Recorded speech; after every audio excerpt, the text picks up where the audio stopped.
I want you to look around your house, living room, office, kitchen, wherever you can. And I guarantee within 10 feet of wherever you are sitting right now, there is a Haldiram's product. Bhujia, aloo bhujia, moong dal, namkeen, rasgulla, gulab jamun, minute khana, frozen food. Haldiram is everywhere. And yet the company has never been listed on stock exchange, never taken VC money, never had famous startup founder, never been on Shark Tank, never had a viral app, no IPO, no funding round, no Silicon Valley. Just one family from Bikaner, Rajasthan making snacks. And now a $3 billion company. This is the most Indian business story ever told. And I cannot believe nobody has told it properly yet. Let's fix that. The year is 1937. Bikaner, Rajasthan, a small town, hot, dusty, desert, not exactly the birthplace of a billion-dollar empire. A young man named Ganga Bhishen Agarwal. His nickname, Haldiram. He works in his family's Bhujia shop.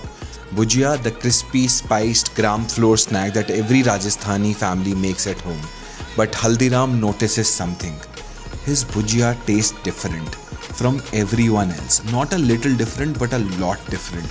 His secret, a specific ratio of moat dal, a specific spice mix, a specific frying technique, things he figured out through years of experimentation.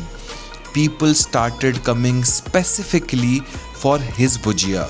Not the family shop, but Haldiram's Bhujia, the Bhishen Agarwal's Bhujia. In 1941, he opens his own shop in Bikaner, one small shop, one product, one man. He calls it Haldiram Bhujia Wala. That name, Haldiram Bhujia Wala, is the seed of the $3 billion company. And it started with a snack that nobody thought could be a business. For decades, Haldiram's stayed small, local, Bikaner. But the second generation had bigger ideas. Moolchand Agarwal, Haldiram's grandson, moves to Nagpur in the 1970s. Why Nagpur? Central India, crossroads of the country, better distribution access. He opens a shop in Nagpur, same products, new market. It works. Then another branch of the family moves to Delhi, and Delhi changes everything. Delhi in the 1980s is the city of 6 million people who love snacking and have money to spend. Haldiram opens in Delhi, not a small shop, a proper outlet with packaging, with branding, with a full product range. And Delhi goes absolutely crazy for it. Within years, Haldiram's became the snack of the choice of middle class Delhi, not just Bhujia, sweets, namkeen, ready to eat meals, frozen food, restaurants. One product in 1941, hundreds of products by 1990, and still no investors, no bank loans, no money, pure investment and pure grit. Now let's talk about why Haldiram succeeded when hundreds of Indian snack brands failed. 3 reasons, each one is a masterclass. In the early days, Indian snacks had a problem. They went stale fast. Bhujia made on Monday, by Thursday it was soft, and by Sunday it was gone. This meant you could only sell locally, you could not ship to other cities, you could not export, and you could not scale. Haldiram's solved this. Through specific frying techniques, specific moisture levels, and specific packaging, they extended the shelf life from days to months. That one innovation, extending shelf life, is what made national distribution possible, which made Haldiram's a national brand, which made $3 billion possible. The snack did not change, the science behind it did. Number 2. Haldiram's understood something that most premium brands miss. India is not one market, India is 5 markets. There is a 5 rupees packet buyer, there is a 20 rupees packet buyer, there is a 50 rupees gift box buyer, then there is a 500 rupees festival hamper buyer, and then there is a 2000 rupees corporate gift buyer. Haldiram's serves all 5. Same brand, same trust, different pack sizes, different price points. A daily wage worker and a corporate CEO both buy Haldiram's. That price ladder from 5 rupees to 2000 rupees is one of the most brilliant distribution strategies in the Indian business history. And they figured it out without a single MBA, without a single McKinsey consultant, just watching their customers and giving them what they needed. Third reason, and this one is the deepest. In India, especially for food, trust is the product. Not the taste, not the packaging, not the price. Trust. When your mother buys Haldiram's Rasgulla for Diwali, she is not buying Rasgulla, she's buying a guarantee that it will taste right, that it is clean, it is safe, and that's when she serves it to the guest so that it will not embarrass her.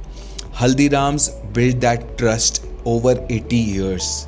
One consistent product at a time. You cannot buy that trust with VC money. You cannot build it in 3 years. You cannot fake it. It took 3 generations of the same family caring about the same product. And this is the real moat, not technology, not patents, not network effects. Trust, built slowly, never broken. I'm a bit emotional somehow, talking about this story. Now here's the part most people do not know. Haldiram's is not in India. Haldiram is exported to 80 countries. USA, UK, Canada, Australia, Middle East, Africa. Every student who goes to Germany, Indian student who goes to Germany, there's a good chance that they find Haldiram's in an Indian grocery store nearby. Every Indian family in London, in Dubai, in Toronto, Haldiram's is in their kitchen. Am I right? A Bhujia shop in Bikaner in 1941 is now in 80 countries. No VC, no IPO, no app, no Silicon Valley connections. Just a product so good that the world came looking for it and the world found it. In every Indian grocery store, in every Indian kitchen, on every Indian occasion. Birthday, Diwali, wedding, exam results, cricket match, heartbreak. Haldiram is there for all of it. Now I have to tell you about the most dramatic chapter of this story, because Haldiram's is not one company. When the family expanded, Delhi branch, Nagpur branch, Bikaner branch, they did not merge, they stayed separate. 3 different Haldiram's entities, same name, different owners, different family members, different menus, different territories, and they compete with each other. The Haldiram's you buy in Delhi is made by a different company than the Haldiram's you buy in Nagpur. Same name, same logo, different company, different family branch. They have fought legal battles over the name, over the territory, over the recipes. The Haldiram's family had sued itself multiple times. This is the most Indian thing in this entire story. A $3 billion empire built by one family. They cannot agree on who owns it. And yet, despite the internal wars, the brand survived, the trust survived, the product survived. Because when the product is good enough, even the family fighting cannot kill it. And then, in 1995, PepsiCo enters India with Frito-Lay, Lay's chips, Cheetos, Kurkure, global marketing budgets, celebrity endorsements, Shah Rukh Khan, Ranbir Kapoor, $1 billion advertising. Every analyst said Haldiram's is finished. They cannot compete with global FMCG giant. Haldiram's revenue in 1995, small. Haldiram's revenue in 2024, $3 billion. Frito-Lay India revenue also large. Both survived, both grew. Here is what is remarkable. Haldiram's did not try to out-advertise Frito-Lay or Lay's. They did not get Shah Rukh Khan. They did not launch a digital campaign. They just made better Bhujia and trusted that Indians would choose a real flavor over a celebrity face. And they were right. Sometimes the best strategy is to not fight the competition, is to be so good at what you do that the competition becomes irrelevant. And that is the Haldiram's lesson. And honestly, it is the lesson for every entrepreneur watching this. And here is why I am telling you the story. Haldiram succeeded without a single thing that modern startup culture tells you that this is essential. No VC, no accelerator, no product market fit deck, no growth hacking, no influencer marketing, no founder who is from Stanford.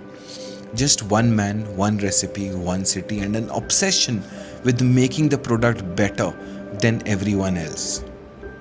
Now, the students I have placed in Germany, in Hungary, in UK, the ones who build the best careers, they are not always the smartest. They are not always the most prepared.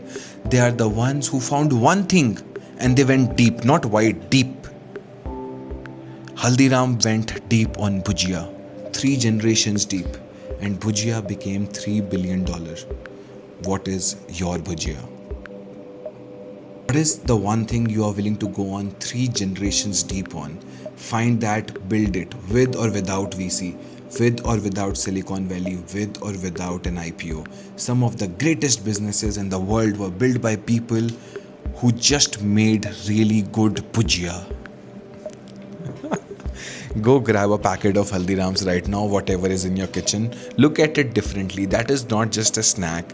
That is 80 years of trust, 3 generations of one family, $3 billion of quiet, patient, non-VC funded building. And it is in your house right now.